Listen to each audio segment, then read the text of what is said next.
Joining us now is a technical thought leader who's also author of the books titled Enterprise Mobility Breakthrough, App Ease, and many articles and papers on latest technologies, frameworks with recognized publishers. He's passionate about technology and technical solutions with experience in the field of information technology, principally in design and development for enterprise solutions, products, and frameworks. His key focus is to accelerate the use of cloud innovations, agility, and maximize the benefits of modern technologies for mobile web applications considering end-to-end solutions. He's focusing on cloud enablement strategy for customers and has helped some of the enterprises as well as some startups. Participated, spoke in many events for latest technologies, frameworks, and strategies as national and international conferences and forums. I introduce to you Raghavendra Singh, from, who is Senior Solutions Architect with Impetus Technologies. His topic of choice today, serverless, a paradigm shift. I request the audience to post their questions in the Q&A box located on the right-hand side of their windows and request Raghavendra to take over. Thanks, Mukul. Just wanted to show like my screen is visible and I'm audible clearly. Exactly. Thanks all. I hope so. You had a really good session till now in Open Source India 2021. It have been always amazing, and this time also it's really going good for all of you, getting a lot of stuff. So today I'm going to talk about serverless, a paradigm shift, right? So Mukul has already introduced myself. I'm working as a senior solution architect in Impetus, right? I'm an author, a speaker, and technical thought leader. I have been contributing to different forums, and I have been also contributing very promisingly on open source. So implemented a couple of initiatives like Nirvana, which is a blockchain framework, Fire, a kind of a healthcare interoperability platform, and that Veloculus, which is work for IoT and healthcare use cases. So a couple of open source I've worked, they are available on GitHub, people can utilize, and they have been using it as well. Let's go through the topic for today. So before starting, I would like to emphasize one thing. So serverless is not just a technology, it's a mindset shift. It's a mindset shift for the developers, architects, right? So technologists, they need to understand what serverless is and what the mindset shift is, right? And I'm very much sure as and when we go through the further details from serverless, you will really find interesting, okay, what all serverless has given to us. And we should definitely utilize it. So let's talk about some market usage statistics perspective first, right? So you see this increasing, right? Year by year, we see a lot of adoption on a serverless side, and by 2025, we see a good number of applications will be utilizing this serverless aspect from the cloud. Okay, let's start with serverless. Actually, what serverless is first of all, right? So serverless doesn't mean that there is no server. So there are servers which are managed by these public cloud providers, and they are allowing the end users to use it, and the users can pay on the basis of actual their users are. So they make this kind of a managed services, right? So providing all the resources on demand, right, and taking care for servers on behalf of their customers. So companies are still providing the backend services from serverless right perspective, and they are charged basis on their particular usage perspective. So that's broadly a serverless is. If you try to understand like from how this has been evolved, right? So you can consider a physical system, right, which are taking a huge time in deployment perspective, and a lot of maintenance hassles are there, right? And then we got a virtual machines. They have really transformed the things, especially the servers was getting managed. But still, there was a lot of complexity managing different virtual systems or so. Then we got containerizations, right, which made a lot of things very easy, at least for big applications, complex applications. This containerizations has helped a lot. A lot of transformation was there. Then serverless on top of it, right, totally remove the hassle from the infrastructure perspective, right? Just focus on your applications, your idea, and implement those things. Total go from the management aspect of infrastructure also. So that's the way serverless has given a evaluation over the time. Now, what the serverless capabilities are? So As I said, there is no serverless server management, right? And we can get a flexible scaling as well, right? So you can see, like, as and when your system is growing, most of the customer comes to us and say that the starting implement the application very lean format, but as and when we get a customer, scale it accordingly, right? So the cost is also optimized, the usage is also there, availability is there. So those kind of a thing is very much easily feasible with the serverless, right? It gives a high level of availability along with a very cost effective aspect, right? And from the capacity perspective, as such, there is no ideal capacity, right? You can keep right having this flexible aspect of serverless as a by default aspect in your solutions. Then why serverless, right? A lot of questions comes into right our mind. Okay, we don't need to manage the servers, but what else the things, right? So you know that managing a server comes with like many things, right? You need to maintain what operating system was there, and then if there is any update, so you need to keep updating those things. If there is a capacity provisioning, so you need to plan accordingly. Some patches are there in the softwares, right? So that you need to manage there, and cluster provisioning and everything. So that removes all these hassles actually, right? So you just need to focus, as I said, only on your applications which you are implementing primarily for your businesses. So where is serverless, right? So a lot of companies has adopted, right? Many well-known companies are using it, and it's in adoption in the percentage is getting increased by increase, like day by day is increasing, and serverless is not only about compute. I've seen like many people just consider it's a compute, but if you talk about database, storage, identity, API management, we will be talking in detail all this aspect what serverless is going to provide. But high level is just not only about the compute. There are different aspects which serverless provides those things, and day by day it is increasing, right? So the way public cloud providers and even other leading industries are coming up, they provide more and more thing in a serverless aspect, right? So as an architect, as a developer, as engineers, people are just focused on their business aspect and implement and assemble those services accordingly. And even migration to cloud has been accelerated after the serverless in the enterprises, right? A lot of startup companies where the cost is a significant factor, they consider serverless as their primary choice to adopt the cloud. Some advantages are there, right? What all comes with a serverless, like, so you can have event-driven computing, right? Cost we already talked about. DevOps cycle is really reduced, right? So you can manage your continuous integration, continuous deployment, very hassle-free, right? Very quickly you can do that, and lower management, and you can have a compliance as well in place with a low burden, right? Your systems can be like your business systems can be evolved very quickly. The fast iterations of delivery and a service you can roll out very quickly without any kind of any downtime. It's really near to zero, where you can quickly have your deployment, right? It also help you to increase the reliability of a system, right? Security is also a kind of a byproduct to it with the serverless, right? You can make sure the proper level of security on the different layers, right? And scaling and resourcing that you can also manage very easily with the serverless. So serverless comes with a lot of advantages actually. Now let's talk about serverless landscape, right? So as I talked about, many of the people consider serverless is just only about compute, right? So just prepare this landscape which talks about what all things serverless is taking care nowadays. And as I said, it's increasing day by day, right? It's not going to reduce; it's going to increase. Right. So even if we start with the identity management, so a lot of services are there which comes in a serverless format, right? Whether it's AWS Cognito, Firebase, or Azure Active Directory, right? If you talk about API management, right? So AWS API Gateway, right? Azure API management, Google Cloud endpoints are there, right? In computing also there are two aspects, right? One from the functions perspective, another from the containerizations perspective. A lot of services are available actually, right?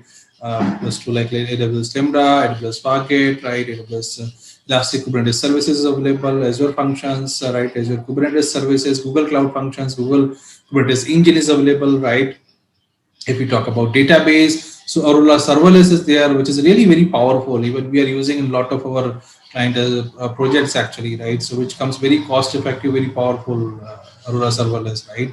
And then others like AWS DynamoDB, Cosmos DB from Azure, or Google Cloud Bigtable, MongoDB Atlas, which is really very powerful, right? So these all are available from the database perspective. Then you talk about block storage, S3. Like S3 is a kind of a service which each AWS solutions have a kind of a by default, right? So S3 is kind of a block storage is available. Azure block storage, Google Cloud Storage, right? CI/CD, a lot of powerful things are there, right? For continuous integration, continuous deployment, whether it's from the AWS perspective, AWS code pipeline, right? Azure also provide DevOps. Then GitLab has given GitLab CI, Bamboo, the Circle CI, and then GitHub Actions. There are many things available. And from testing perspective, also a lot of things is emerging, right? AWS Device Form is one of the things which AWS provided, where the device testing can be done, right, in the serverless paradigm. So this is a high level, right, a kind of a landscape where we talked about what all things are available, right, from serverless perspective.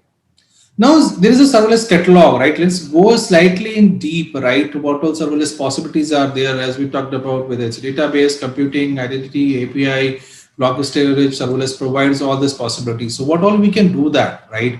So let's deep dive into it. So identity management, you know that it's one of the primary thing, right? Even if you have given more than a decade into the IT industry, you know that identity management is one of the primary need from the client perspective, where a lot of efforts goes into implementing those things, taking care of different scenarios, right? And maintenance is also there, cost aspect is also comes there, right? And compliance is also one of the important thing. If you're working on a kind of a financial industry or a healthcare industry, they comes with a lot of compliances, right? So identity management in serverless, they have simplified many things, right? So they totally work as a middle layer for from your front layer applications and through a backend, right? And they resolve a lot many things, right? And what are services available for that? Cognito is one of the powerful service, right? We have been using very extensively AWS Cognito. It comes with it simplifies lot many things. Even something if you are working with very compliance specific, very sensitive data from identity management, right? Going with these services is a highly recommended actually, right? AWS Cognito, Auth, or Microsoft Azure Active Directory or Google Firebase, right? They comes with a lot of aspect, very implicit way which you can utilize them, and they can save drastic time from your side. So API management, right? So this is also one of the common aspect because almost all the people are now going with the API first approach, right? If they have their legacy system, right? So enterprises are moving to the API first approach. They are implementing everything through the API. Even microservices is kind of a default standard now, right? Everybody is moving to the microservices, and even the microservices implementation with the serverless, which is very cost effective way of implementing the solutions, and very extensible and scalable approaches for that, right? So it gives a kind of a building a distributed infrastructure with a scalable aspect actually. So that's really good. And API provides a kind of a proxy for your computer, a storage layer, right, through this one, and lot of ways you can implement, right, through you can design your APIs through REST or GraphQL, right? GraphQL is also very powerful if you implement microservices with serverless with GraphQL. Very powerful combinations, right? Which you can implement those things. And from availability perspective, if you see AWS API Gateway, Azure API Management, Google Cloud Endpoints, they are very powerful in terms of API management. They provide a lot many things by default, right? Which, as I said, if you have been implementing a decade before, a lot of things we need to take care as a developer for the API management, which totally simplified by this API management services, and especially the serverless aspect. Let's talk about computing, right? So as I said, computing, we can consider in two aspects. One is the serverless functions, which is very popular, and people consider serverless only to the just Lambda functions or functions only, but no, it's beyond that, right? So even in the serverless functions, right, it's work on an event trigger, right? And it scales up to the millions of the requests, right? You can integrate with your front-end applications, web applications, right? They are getting triggered from the API invocations or message push in the queue or any identity events. There can be different triggers for these functions which you can integrate with them, right? And you can popularly utilize your applications supported by different cloud providers using this serverless function. So what all is available? So AWS Lambda, very popular, right? Azure functions, Google Cloud functions, right? They are very popular for computing perspective, right? Another aspect is serverless containerizations, right? So containerization, you know this, which is very popular, right? And very fastly getting adopted in different solutions as well. And Cloud providers also provide very serverless services around it. I'm not sure if you're aware about, but there are many services, even from the containerization perspective, which are serverless, right? And these containers are becoming a very viable alternate to the virtual machines, right? We the start of the presentation also we have seen that like how these virtual machines and then containerizations, then serverless is getting evolved, right? And from the serverless containerization perspective, right? So the pain of deployment totally goes away, actually, right? So if you have worked on containerizations perspective, you know that how painful those deployments are and what all things as a maintenance we need to take care. With the serverless, that is totally going to be go away. You need to totally focus on your applications also. Now, what all services are available? So from AWS perspective, AWS Fargate is available, right? AWS Elastic Kubernetes service is available, Azure Kubernetes service is available, Google Kubernetes Engine is available, right? Each one of them are very powerful services, very powerful services. Right? You can implement a really huge and complex and big system utilizing these services. And still in a serverless fashion, it means that you will be going to pay whatever you are going to use. Database, right? Even when I was talking to some of the people, it was becoming hard to imagine. Okay, database is also serverless, right? But that is the feasibility, right? The database can also come into a serverless aspect where you can deal with the structured, unstructured database as well, SQL, NoSQL, all the scenarios you can do, and with millions and billions of a record, right? With a huge data, also you can take care very easily. And they also support different database engines as well, including open source and proprietary that you can deal with, right? And and serverless solutions provides a drastically reduce your operational maintenance and scalability aspect, and even including the security, right? And it reduces a lot of difficulty, right, which initially was there if there's any dynamics required. So working on a database is really challenging, but that all has been simplified through serverless database, right? AWS Aurora Serverless is one of the really good services. As I said, we have been using with a lot of clients as a very common service, AWS Serverless, which is really good, very cost effective, right? And comes with very powerful things. It supports different database engines as well, as we talked about, either open source or primary proprietary. They support that thing. Another like for other unstructured or NoSQL database, it supports DynamoDB in AWS, and Azure Cosmos DB, MongoDB Atlas, then Google Cloud Bigtable. Those all are supported from AWS database serverless aspect. Block storage, right? So this is also a very important thing, right? Along with your databases, you need a storage, right? Whether it's a media file, log file, right? And the way the users are generating a data and consuming a data, this is coming a one of the basic thing, right? So as I said in starting the presentations, right? S3 is specific solution in AWS. So S3 is a by default service, which everybody is using those things, right? Because everybody needs some storage, some media or other files. What do you want to store, a log or anything, right? You need some storage, and that also comes in a serverless fashion. It means that you are going to pay for the actual storage which you are utilizing it, right? And you can have a huge amount of data, and you can still be paying very nominal cost, right? And they also provide very high degree of availability and durability as well. That's really a beauty, right? AWS S3, very popular. Azure Blob Storage, Google Cloud Storage, they're very famous, right? Okay. Now, continuous integration, continuous deployment, right? So it is important part of the applications, right? Nowadays, the way the businesses are running up, right? The people are expecting very quick release and quickly come to the market. Right time to market is the key, and then releasing and keep engaging the customers, right? And which comes with a lot of new features, promotions, marketing promotions, which requires your system to be getting updated very quickly, right? And that's only feasible with continuous integration, continuous deployment, right? And serverless also comes with a lot of interesting offerings in the CI/CD space as well, right? Managing our own CI/CD again comes with a lot of hassles, and then we need to manage. Though the automation can be done, but that's also a one-time pain. You need to take it, right? But serverless reduces those pain as well, right? And serverless CI/CD solutions can save your time, right? Less error-prone, highly available, cost-effective, which is the important thing, right? And allows developers to manage their CI/CD very easily, and consistent server performance, leading to faster build process. So serverless comes with a lot of advantage on top of it. There are many services, right? and CI/CD perspective, whether it's AWS code pipeline, GitLab CI, right, GitHub Actions, Azure DevOps, Circle CI, Bamboo. A lot of services comes as a continuous integration, continuous deployment from serverless perspective. Serverless architectures, right? So there are something, right? Some examples we can consider what kind of an architectures we can implement with serverless, right?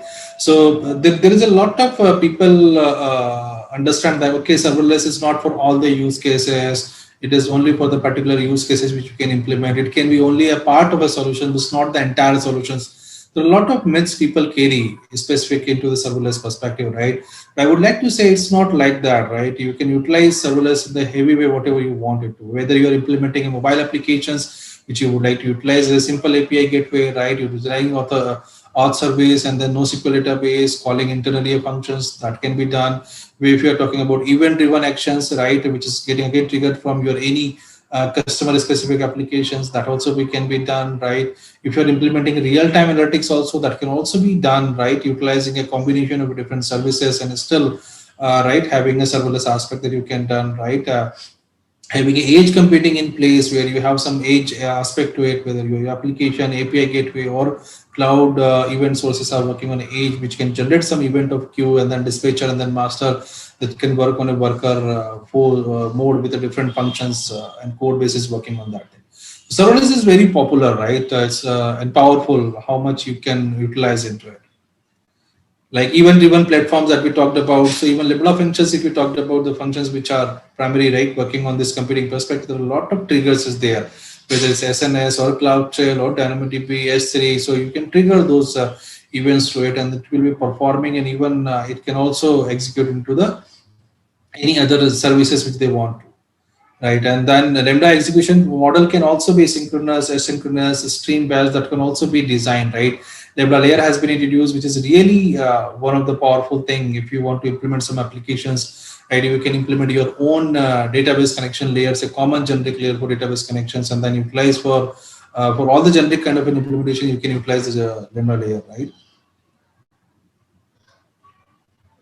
There are some design principles and which is important to consider, right? Serverless gives a lot of simplicity, a lot of by default product which comes with the serverless, but it doesn't mean that like serverless just is a assembling of the some services and which anybody can use it, right? So first of all, it has to be designed very smartly, right? All the services integration has to be a thoughtful, and each services comes with a like what all they provide, but assembling them and utilizing that depends on the architect, developers, and designers of the system, engineers of the system, right? So that all we need to take care as a design principles, right? Definitely it gives some advantage, like we are not supposed to guess any kind of any capacity, right? Initial people needs to do the people were doing that thing. Okay, let's assume some capacity and design the servers on that way.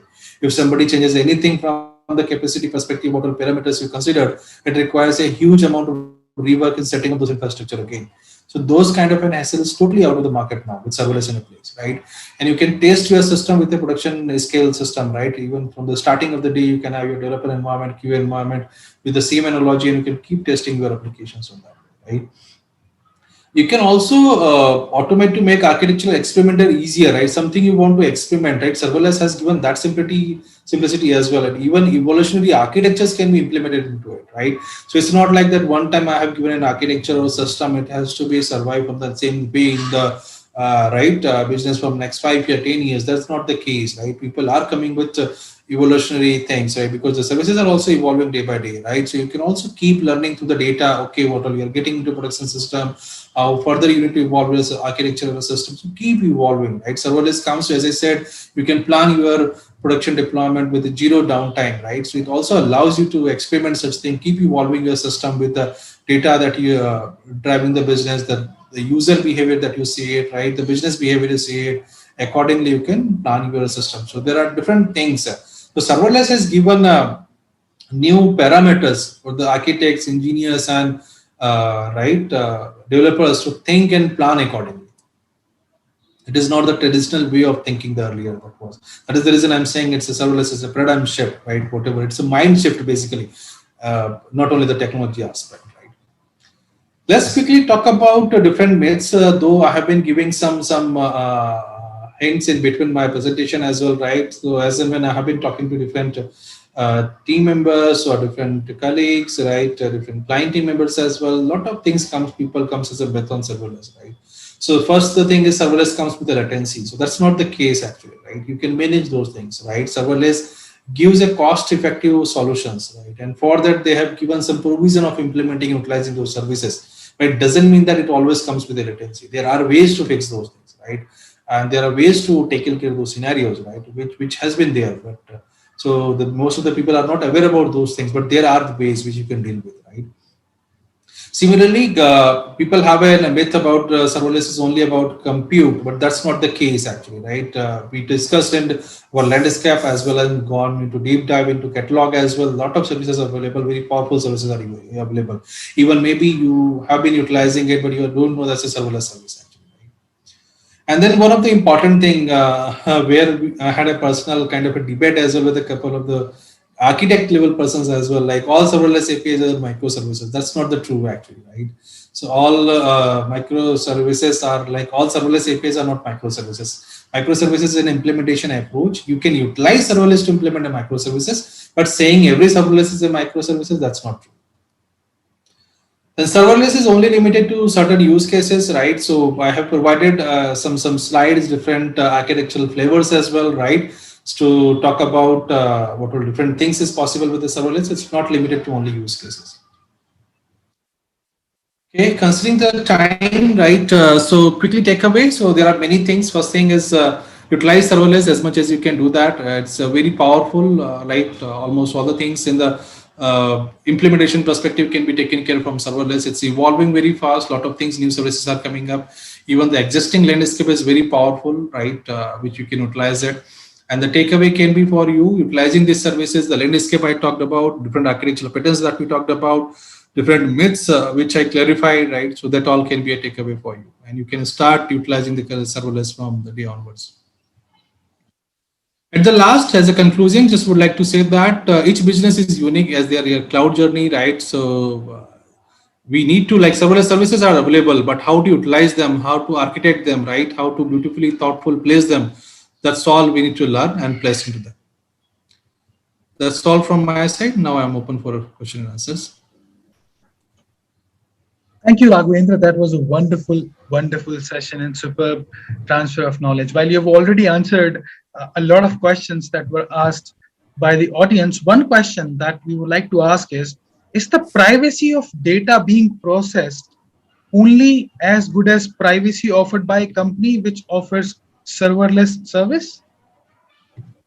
That's not true, right? So all the cloud providers, they also give a provision for you to implement the more what you want to keep there from the data perspective, right? So they also provide certain way of keeping the privacy of the data, right? But if you would like to have something in an enhanced version of it, you can definitely do it, right? But if I talk about the identity management, suppose AWS Cognito, so they are itself is a very powerful actually in terms of keeping the data privacy, right? Similarly for database, if I talk about the database storage, so you have a provision to keep the data and everything on encrypted way, right? Even if I talk about the transition of a data, that also you can do that, having all the data which you can encrypt while even transition as well. So just to answer in short, you as a developer, as an engineer, you have further rights to further implement your privacy aspect and security aspect. Perfect. Thanks a lot, Raghavendra. Any final thoughts before we part ways for today? How do you feel to be back to Open Source India 2021? That's really nice. I have been associated with Open Source India from since long, right? Delivered a couple of sessions. I have been a regular author as well. So it's really nice. It's give a lot of learning as well each time. As in when I go through magazine, there are a lot of new things coming up. So it's a really good community, right? I will encourage everybody to be a part of it. If you want to always learn something, Open Source India is the right forum for you all. Thanks a lot, Raghavendra, for showering such sweet words onto us. And we would love to see you here again back soon. Thanks, Mikul. Thank you very much.